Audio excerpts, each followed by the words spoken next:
Well, you know, I've flown through many storms over the years, but the one that really comes to mind was Hurricane Mitch.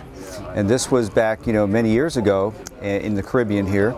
And what was interesting about Hurricane Mitch was we had a crew out flying into that storm earlier during the day, and I had the evening flight. During the day, the air crew was flying down low to the water, about 1,000 feet, and the storm was just a normal, it was your typical tropical depression, maybe tropical storm strength storm.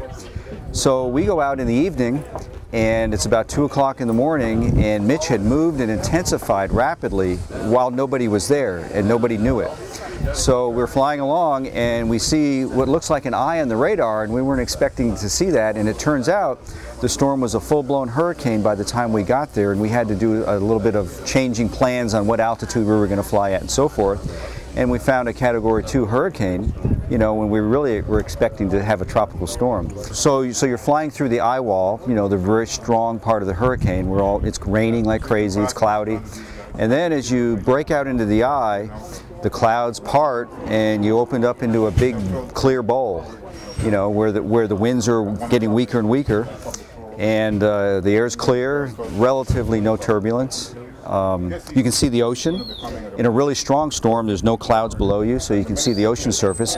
And you can see the winds underneath the eye wall, you know, going at 100 miles an hour. You can see the ocean just totally a white band underneath the eye wall. And then the winds go to nothing right in the center, over a matter of, you know, a distance of maybe 10 miles.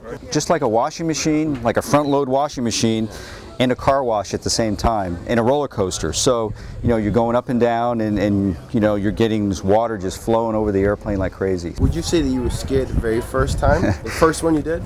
I was a little apprehensive maybe the first time. We're too busy to be scared. You know, we have a lot of things to do and not a lot of time to really think, but our crews are very well trained, and we do this very carefully. And we have a lot of experience out there on all our crews. So we try to minimize the risk as much as possible. You have to be on your toes, and you have to be careful, you know, monitoring the instruments, and everybody has to be, you know, sharp. And we've been very successful in doing that for many years.